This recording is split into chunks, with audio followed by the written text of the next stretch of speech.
Boa noite a todos que estão online, boa noite a todos que estão presencial. Graças a Deus por essa oportunidade.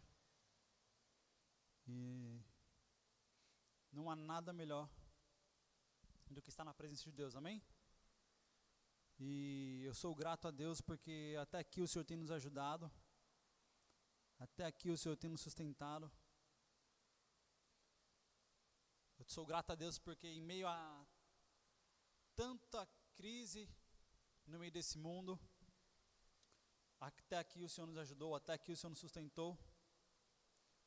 E estamos aqui no mais um culto de gratidão a Deus, mais um culto de aprendizado, mais um culto de adoração, de entrega a Deus.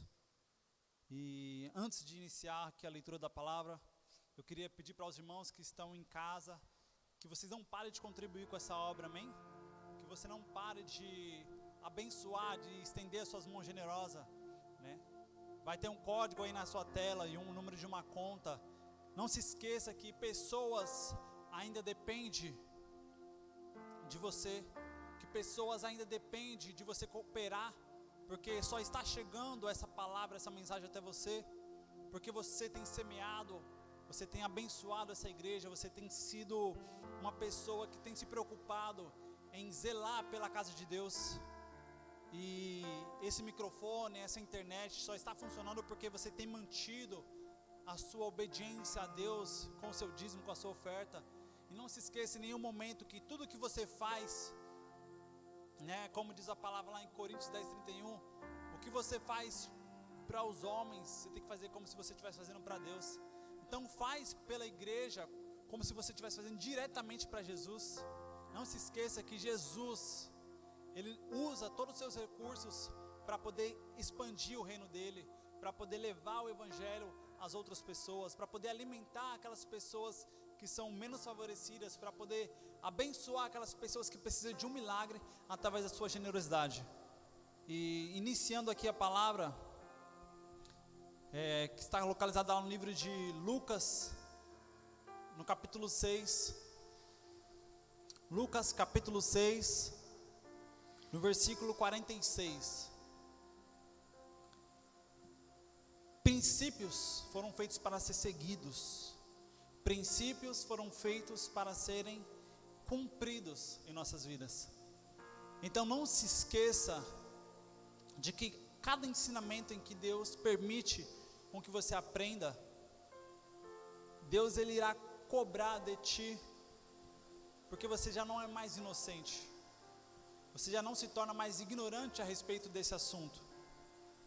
E quando se trata de princípios, eu estudando um pouquinho da palavra, né, e assistindo algumas pregações para poder nos fortificar, para poder agregar mais o conhecimento, eu vi, né, e comprovei que há dois princípios bíblicos que, quando cumprido, ele nos gera uma alegria e uma felicidade completa.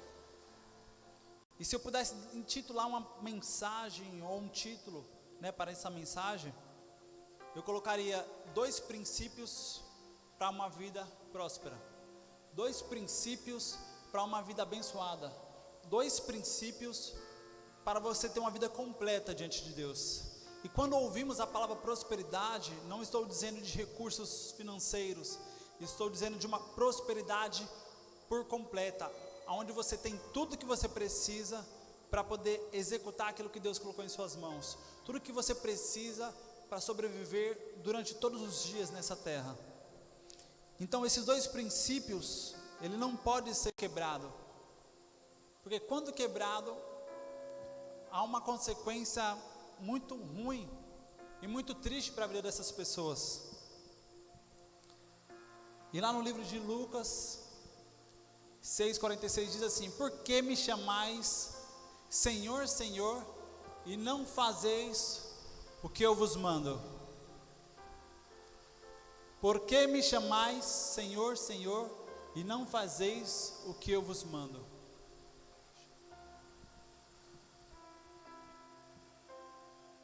Por que nós dizemos para Deus que Ele é o nosso Senhor, que Ele é o nosso Salvador, que Ele é o nosso Redentor, mas nós não obedecemos o que Ele manda.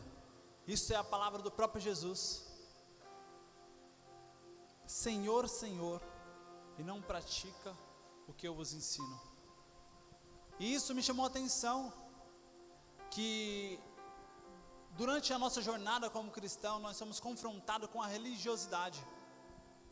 Em nossa jornada com Cristo, na nossa caminhada com Deus, nós vamos ser confrontados com a religiosidade. Nós vamos correr um grande risco de se tornarmos pessoas religiosas, onde nós vamos levar jargões bíblicos para a nossa vida, mas não cumprir os princípios bíblicos. Ou seja, nós vamos usar texto da Bíblia, para poder nos basear de formas errôneas, de caminhar de forma errada, só porque nós usamos um texto sem compreender o verdadeiro motivo. E um princípio que eu quero começar aqui falando com vocês é o princípio da obediência. Esse é um princípio que ele é carregado desde a fundação do mundo. E o mundo só se tornou corrompido por falta de obediência. A desobediência foi a porta de entrada para o pecado no mundo. A desobediência, ela foi a morte declarada para o ser humano. Foi através do princípio de quebrar a obediência, de desobedecer uma ordem direta de Deus.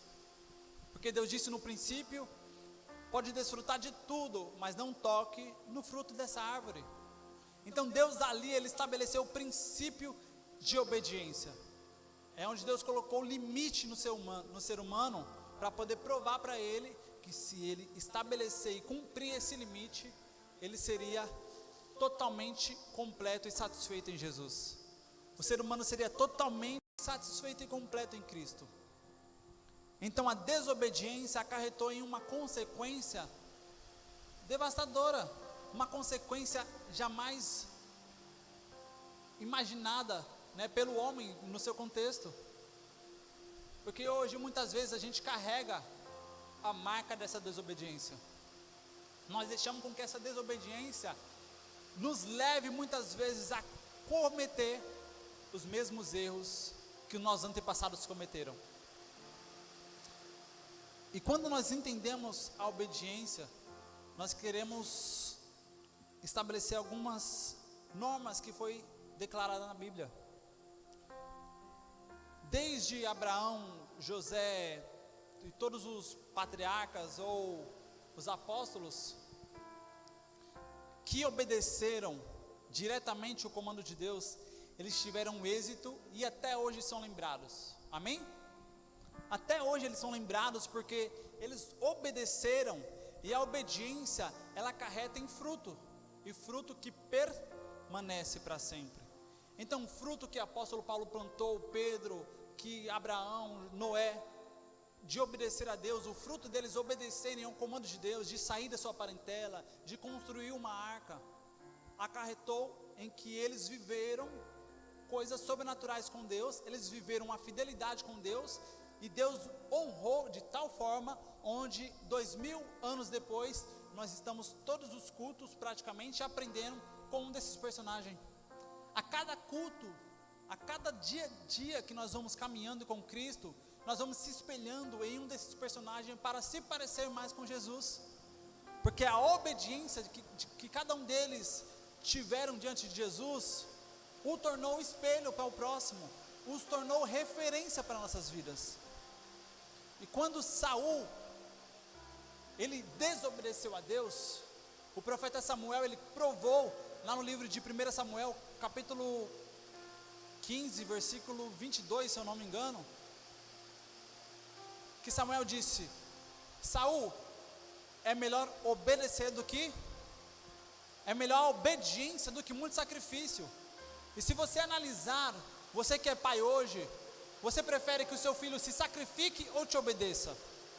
Você preferia que seu filho ficasse 7 dias de castigo, ou ele obedecesse somente uma ordem para que Deus pudesse honrar aquilo que Ele quer de você?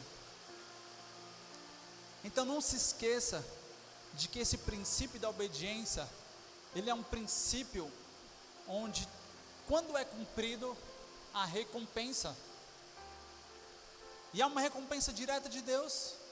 E também a desobediência, ela acarreta em vários fatos da nossa vida, onde nós somos muitas vezes confrontados, somos empurrados para uma zona de confronto, para que Deus possa nos moldar e nos trazer de novo para essa obediência. Então desobedecer acarreta em maldição em nossa vida.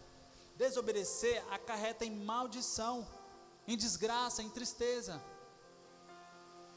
E a obediência, se você ler o livro de Deuteronômio, quando a gente obedece a Deus, uma multidão de bênçãos nos acompanha. Multidão de bênçãos. E quando a gente desobedece, há uma carreta de maldição. Então obedecer a Deus é melhor do que sacrifício. E o que essa palavra sacrifício me trouxe? No nosso contexto, porque antigamente eles sacrificavam objetos, coisas, animais a Deus. E hoje o que nós sacrificamos a Deus? O nosso tempo, o nosso casamento, o nosso trabalho, a nossa vida é o sacrifício hoje para Deus. Então nós muitas vezes colocamos essas desculpas, essa religiosidade que está em nós, ofusca essa obediência diante de Deus, onde nós achamos que estamos obedecendo a Deus, porque nós estamos cumprindo princípios religiosos e não bíblicos. E é interessante isso, porque princípios religiosos não são princípios bíblicos. O que seria alguns princípios religiosos? Senhor, eu vou para a sua casa todos os dias, de segunda a segunda. Isso é um princípio religioso, porque o fato de você estar indo todos os dias para o culto, para a igreja, não te torna uma pessoa obediente a Deus. Não é porque você está de segunda a sexta dentro de um templo, dentro de uma igreja enfornado, não significa que você está obedecendo a Deus. Não significa que você está obedecendo a Deus só porque você faz o básico dentro da sua casa, cuidando da sua esposa, do seu esposo, dos seus filhos. Princípios bíblicos são diferentes de princípios religiosos. Não se esconda atrás de ir para a igreja, de participar de alguma coisa dentro da igreja, e você está achando que você está obedecendo a Deus. Porque muitas vezes Deus pede coisas para que possamos cumprir, que está muito além dessas quatro paredes. Deus, Ele quer muito mais de nós fora desse ambiente do que dentro desse ambiente. Porque dentro desse ambiente a gente é transformado, a gente é ensinado, a gente é moldado, para que quando nós possamos sair lá fora, nós possamos ser um exemplo de molde para as pessoas. Nós possamos ser uma moldura para que as pessoas possam nos usar como modelo. Modelo de cristão, de um pequeno Cristo, de um representante e embaixador de Jesus. Então princípios religiosos, ele tem que ser extinto da nossa vida. Parar de se esconder atrás de alguns versículos bíblicos fora de contexto e achar que nós estamos obedecendo a Deus.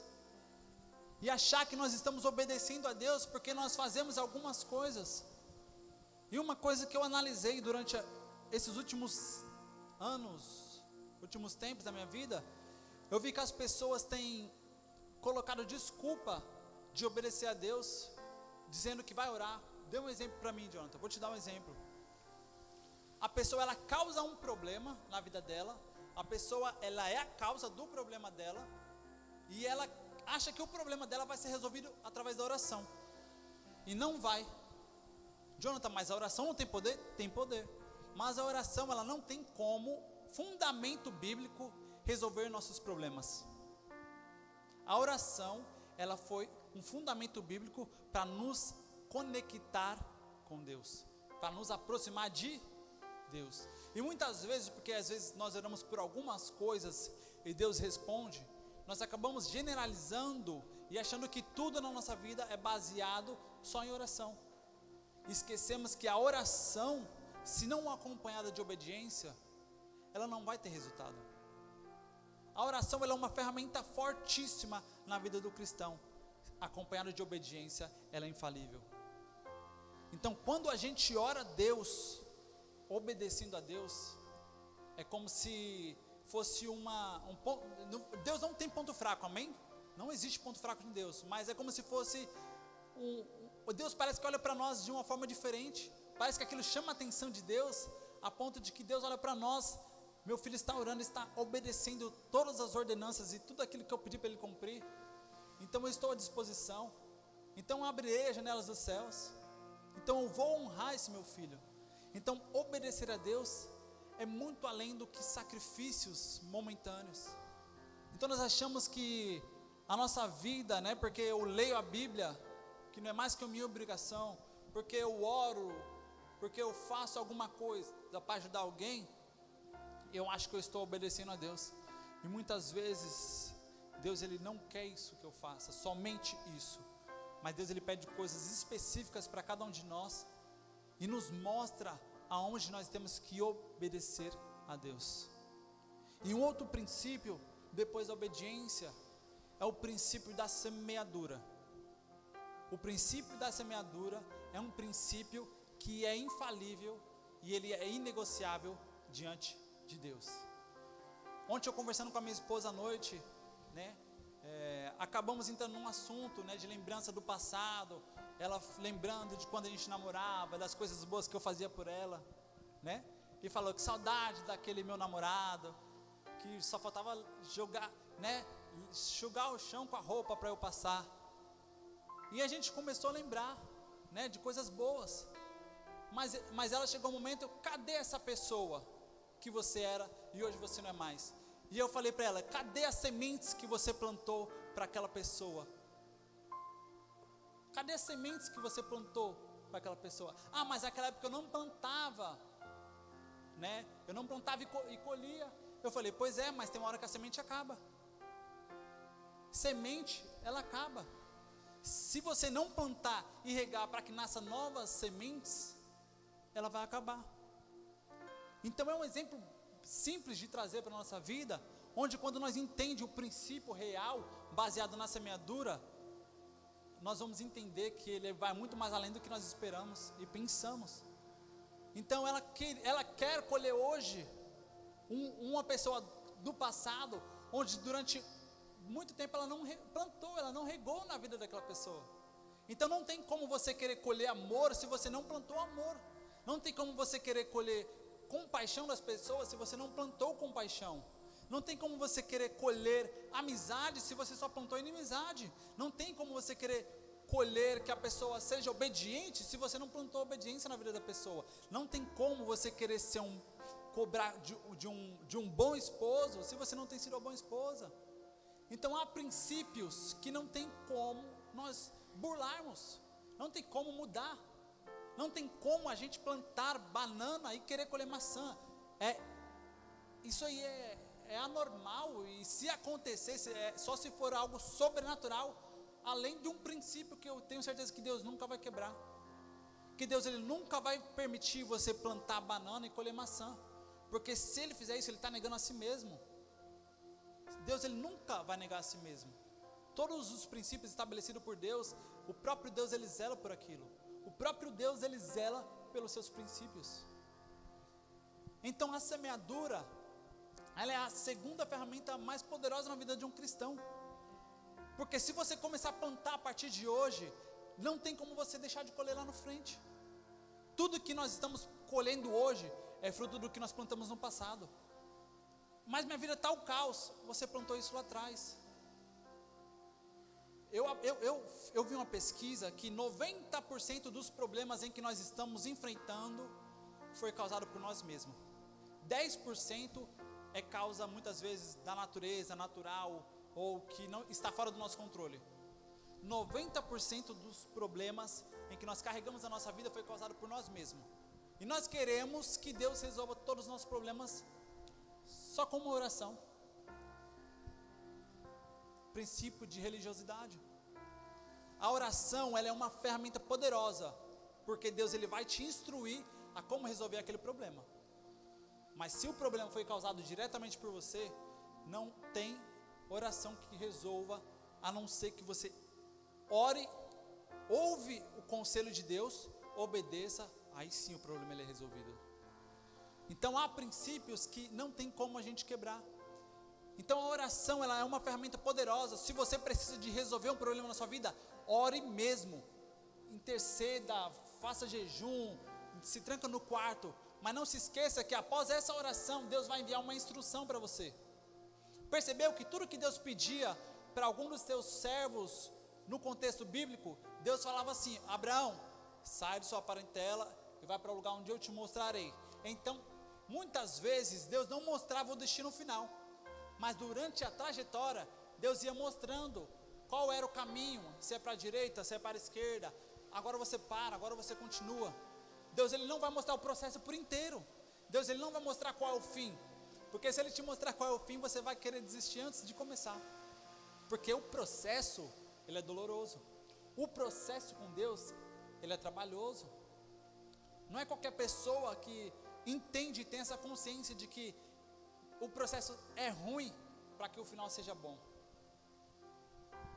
É uma maturidade que vai gerando em nós, que vai nos mostrando que é muito bom passar pelo processo, que é muito bom passar pela provação com Deus, porque a provação, ela produz fruto, e fruto que permanece para sempre. Gálatas capítulo 6, versículo 7, coloca para mim, por favor. É um princípio muito bacana, que ontem eu conversei com a minha esposa, esse princípio, eu já ouvi ele muitas vezes, mas ontem ele falou comigo de uma forma muito diferente. Coloca no 6, o 6, pode pôr o 6, a partir do 6. Mas aquele que está sendo instruído na palavra, faça participante de todas as coisas boas aquele que o instrui. Aquele que é instruído na palavra, faça participante de todas as coisas boas aquele que o instrui. E essa palavra falou comigo de uma forma muito forte, porque eu fui instruído na Bíblia, diversas vezes fui ensinado, e eu não fui obediente a Deus, de tornar participante aquela pessoa que me instruiu, de todas as coisas boas que Deus faz por mim. E muitas vezes eu quero colher isso, eu quero que Deus use pessoas para me abençoar, para estender as mãos sobre a minha vida, mas como que eu vou querer colher esse princípio se eu não plantei na vida de alguém? Como que eu quero colher? Como que eu estou instruindo vocês aqui hoje na palavra? Eu quero que vocês me abençoem, me tornem participante de todas as coisas boas que você vive, se eu nunca plantei isso na vida de vocês. E eu falei isso para minha esposa, a partir de hoje, ontem eu falei isso, eu quero viver essa palavra, eu quero contribuir, abençoar todas as pessoas que cooperou na minha vida de alguma forma, que me abençoou de alguma forma, porque se eu sou quem eu sou hoje, foi baseado nos ensinamentos que eu tive durante a minha trajetória de vida, foi porque alguém um dia trouxe uma palavra que me transformou e me fez a pessoa que eu sou hoje. O versículo 7, não vos enganeis de Deus, porque Deus não se deixa zombar, pois aquilo que o homem semear, isso também ele ceifará. Não tem como nós queremos enganar a Deus. Aqui a Bíblia diz que Deus não se deixa zombar. Não tem como você querer zombar de Deus, achar que você vai plantar uma coisa e vai colher outra. O próprio Deus, ele zela pela sua palavra. Não tem como nós queremos zombar de Deus, falar: Senhor, estou plantando banana aqui, ó, Senhor, vê se me manda laranja ali. Não vai. É isso que a palavra diz, Deus não vai deixar você zombar dele. Se você está semeando isso, você vai colher. Se você está plantando, você vai colher. Simples. Versículo 8, porque o que semeia para a sua própria carne, colherá da corrupção, mas o que semeia para o Espírito, do Espírito colherá a vida eterna. O que esse termo quer dizer? Aquele que planta as coisas da carne, as coisas que são corruptíveis, vai ser corrompido, vai colher coisas que vai te corromper. Agora, se você planta frutos, sementes que vão dar frutos de vida eterna, você vai colher vida eterna. Você vai plantar e você vai colher eternamente, não só nessa terra, mas numa terra vindoura. No versículo 9, e não vos cansemos de fazer o bem, porque ao seu tempo ceifaremos, se não desfalecermos. É um princípio poderoso fazer o bem, e a Bíblia diz que nós se cansamos de fazer o bem. Fazer o bem cansa, porque senão o apóstolo Paulo não falaria para a gente não se cansar. Muitas vezes, né, a gente fala, não quero mais ajudar essa pessoa, estou cansado de fazer isso por ela, estou de saco cheio de fazer isso para essa pessoa, a gente faz e nunca está bom, a pessoa nunca é grata. Mas a própria Bíblia fala, não se canse de fazer o bem. Não se canse, porque no seu tempo você vai colher o bem. Então tudo aquilo que você semeia de bom, de bênção na vida das pessoas, você vai colher. Você vai colher, é algo que não tem como você fugir. Então tudo o que você está vivendo hoje, faça uma reflexão, examine o homem a si mesmo, se examine, procure ver o que você está vivendo hoje, porque você só está colhendo hoje o que você plantou lá atrás. Deus, Ele é justo, Ele não vai quebrar o princípio de justiça somente para te agradar. Deus, Ele é justo, e Ele não vai permitir que você passe na frente de ninguém, sem plantar as sementes certas. Deus, Ele não vai te passar na frente da fila, né? Eu cresci ouvindo lá, a gente está na fila da bênção, né? E vai chegar a nossa vez. É algo que é interessante de se pensar na lógica, porque vai chegar realmente o momento em que nós vamos colher aquilo que nós plantamos. Mas nós vamos colher o quê? Hoje você pode parar e pensar, eu estou colhendo o que eu estou plantando, e daqui a 2, 3 anos para frente, será que o que eu vou colher são coisas boas ou coisas ruins? Qual a semente que você está plantando a partir de hoje? Qual é a semente que você vai começar a plantar a partir de agora? Para que daqui 2, 3, 5, 10 anos você comece a colher aquilo que você até hoje não colheu. Se você quer cumprir esses 2 princípios, da obediência e da semeadura, eu tenho certeza que você não vai ter somente uma vida próspera aqui na terra, mas você vai colher eternamente esses frutos plantados por você.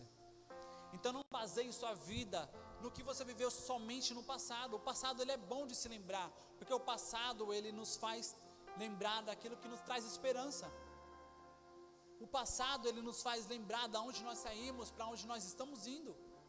Mas o passado, ele foi feito somente para nós visitarmos e nos moldar para o futuro.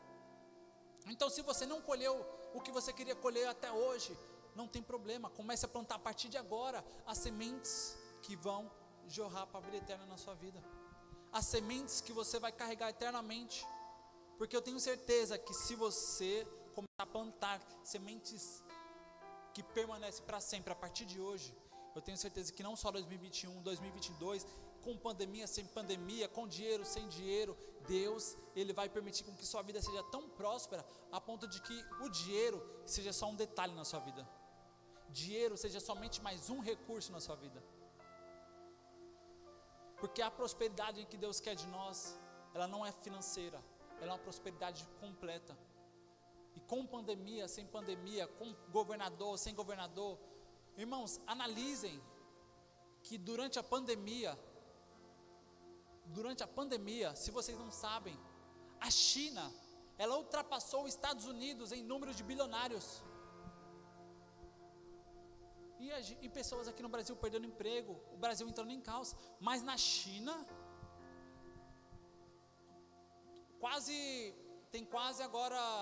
tem mais da metade do que os Estados Unidos a mais de bilionário. Os Estados Unidos tem em média 691 e a China tem 961 bilionário.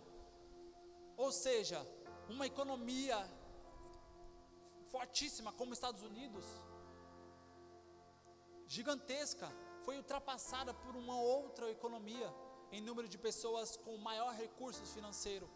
Isso mostra que durante crise, pessoas não deixam de ser abençoadas.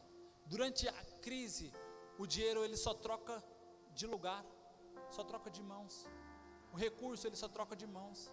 Mas se você cumprir e obedecer, em meio à crise você vai colher coisas boas. Em meio à crise você vai ser próspero. Em meio à crise Deus não vai deixar faltar nada na sua casa. Em meio à crise Deus vai escancarar as portas, Deus vai te dar estratégias, Deus vai dar inteligência a ponto de que você abra um negócio hoje e amanhã você está ganhando milhões de reais, porque você plantou e você vai colher. Mas tudo isso são sementes que você vai plantar, mas você só vai colher se você regar, se você cultivar ela e permanecer até o fim.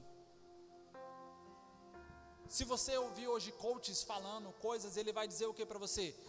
Resiliência, não pare, permaneça. E tudo isso eles tiraram da onde? Da palavra de Deus. A ciência, ela é baseada na Bíblia. Queira eles ou não aceitarem, mas a Bíblia é um princípio que foi estabelecido há 2000 anos atrás, e até hoje ela é estudada por pessoas que são crentes e que não são crentes, porque os princípios da Bíblia são infalíveis. Milionários estão estudando a Bíblia. A Bíblia, ela é um livro que ela é citada por pessoas que têm dinheiro hoje, para provar o porquê que ela tem dinheiro. Se você for estudar o mercado financeiro, a maioria dos milionários e as pessoas que trabalham no mercado financeiro, eles estudam um livro de provérbios. Então, o princípio de obediência e de cumprir aquilo que a Bíblia fala, vai tirar frutos que permanecem para sempre, amém? Eu quero agradecer a Deus por essa oportunidade. Eu espero que você na sua casa guarde essa palavra em seu coração, que você fique com a bênção de Deus na sua vida, na sua casa, e não se esqueça de cumprir esses 2 mandamentos e princípios bíblicos, de obedecer e de semear. Se você semear da forma correta, você vai colher da forma certa. Se você obedecer aquilo que Deus pediu para você fazer, pode ter a certeza que a mão de Deus estará sempre estendida para você. Deus sempre estará com as mãos estendidas sobre a sua casa, sobre os seus filhos, sobre os filhos dos seus filhos, porque eu creio que a Bíblia, ela é infalível, e o Deus que está conosco, Ele estará conosco todos os dias, até a consumação dos séculos, em nome de Jesus, amém. Eu creio. Deus abençoe.